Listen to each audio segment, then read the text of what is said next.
3대 성인병 약을 모두 끊어요. 비결은?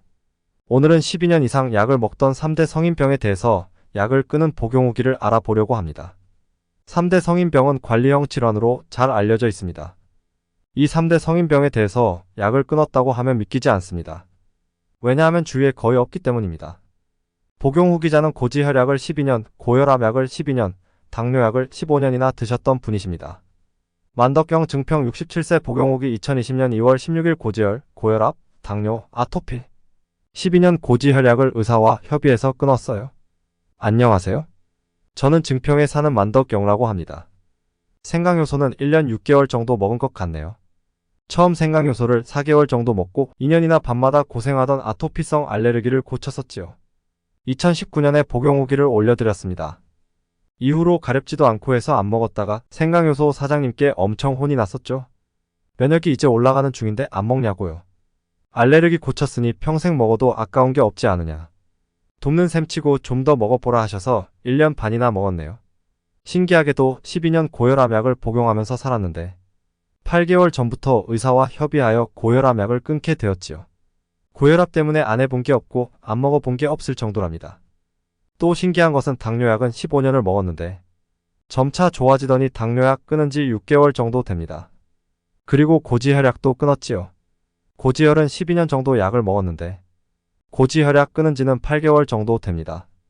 알레르기, 고혈압, 당뇨, 고지혈까지 생강효소를 1년 반 먹고 이렇게 좋아져서 생강효소 사장님께 너무 감사해서 이제는 주위에 권해주기도 합니다. 제가 증인이니까요. 12년 고지혈, 12년 고혈압, 15년 당뇨는 약을 의사의 처방 없이 끊은 것은 아니라고요. 정말인가요? 그렇습니다. 후유증 몇 가지가 변화되었다고 함부로 약을 끊으면 위험합니다. 의사의 상담과 처방이 있어야 합니다. 여기가 진짜 한 문장 본질 찾기. 고지혈증 약을 끊으시려면 이런 의무는 없으셨나요? 언제? 고지혈 약을 끊어야 할까? 의사의 처방을 기다려야지요. 언제까지? 효소다문을 먹으면서 의사의 처방을 기다려야 할까? 2 혹은 3개월마다 진료를 하셔야지요. 언제? 효소다문을 먹으면서 고혈압과 당뇨는 약을 끊게 될까? 저혈압과 저혈당의 경계이겠지요. 왜? 고지혈증이 어려울까? 혈액은 당연하고 혈관까지 깨끗해져야 하기 때문이지요. 고지혈에 대한 효소다문이 주고자 하는 통찰은 뭘까? 관리만 하고 있지 말고 후유증부터 케어해 나가자이지요. 왜? 고지혈증에 대해서 효소다문을 신뢰하지 못할까? 황당하겠지요. 그럼 황당을 지당으로 바꿀 관련 자료가 있을까? 셀룰라이트, 피지낭종, 비문증, 전립선비대 복용 후기가 있지요. 왜? 셀룰라이트, 피지낭종, 비문증, 전립선비대가 고지혈증과 관련이 있을까? 셀룰라이트, 피지낭종, 비문증, 전립선비대 모두가 특정 지방층 문제이지요. 왜? 후유증은 충혈, 숨참, 기침, 피로, 방귀 등을 동반한 고지혈증이 위험할까? 이미 후유증을 동반하였기 때문이지요. 왜? 고지혈증보다 고지혈 후유증이 더 어려울까? 고지혈의 예 여부도 중요하지만 고지혈 후유증의 해소가 더 급하기 때문이지요. 왜? 고지혈증보다 고지혈 후유증이 더 중요할까? 고지혈은 약으로 되지만 고지혈 후유증까지 약으로 대응하려면 약을 한 움큼은 먹어야겠지요. 왜? 효소다문은 항암이 아닌 항암 후유증을 택했을까? 식품이기 때문이지요. 왜? 약보다 식품이라고 할까? 본방을 모를 때 변방 후유증이라도 잡아야 하기 때문이지요.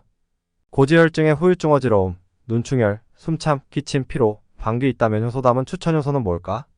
아침 황칠효소, 점심 생강효소, 저녁 바다솔효소이지요. 고지혈 재발은 없을까요? 고지혈 재발은 없을까요? 아직 재발은 없었다고 합니다. 만덕영님의 경우 3년이 넘었어도 아직 재발은 없다고 합니다. 그러나 고지혈 후유증은 반드시 재발을 해야만 하는 고마운 지표입니다. 눈충혈, 방귀와 트림, 복부팽만, 체기, 어지러움, 기침, 숨참 등을 매일 체크하시면 좋습니다. 피부 트러블이나 가려움 등도 후유증에 속합니다. 호흡곤란과 기침, 피로, 기력 저하 등이 동반된다면 매우 위험합니다.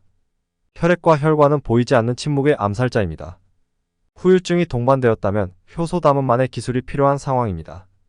효소다문과 함께 동행해야 하는 이유입니다. 3대 성인병 성공 사례 스토리. 만덕영님은 충북 증평의 고객이십니다. 2019년에 극적으로 아토피에 대한 복용 후기를 올리신 분이시죠. 아토피에 대한 고통이 너무 크셔서 설마 하는 생각으로 먹고 바르셨다고 합니다. 그러다 보니 결국 효소다문이 알게 된 시점에서는 아토피 사진이 전혀 없었습니다. 너무 미안해 하시며 통화 중에 친구를 불러서 사진을 찍어서 3장을 보내주셨습니다. 그랬으면 열심히 효소다문을 드시겠거니 했더니 이젠 안 드신다고 하시더군요. 그래서 평생 드시라고 다시 권했더랬습니다. 아토피가 도움되니 약을 좀 덜 먹었으면 한다고 하시더군요. 고지혈, 고혈압, 당뇨로 매일 한 움큼의 약을 드신다고 하시더군요. 12년과 15년을 약을 먹으니 너무 지긋지긋하다고 하시더군요. 바로 집 앞이 병원이라서 약만 늘어나고 줄어든 적이 없었다고 하시더군요. 나이가 많아지면서 늘어나는 것은 아픈 곳과 약이더랍니다. 아토피가 도움되었으니 욕심이 생기더랍니다. 그런데 문제는 생각보다 일찍 방심을 하게 되더랍니다. 방심하고 효소다문을 못 먹는 사이에 1일 1동에서 1일 2동으로 늘어나더랍니다. 만약에 실패한다면 매일 약을 한 움큼을 먹어야 하고 나이로 인한 질환에서 자유롭지 못하겠지요.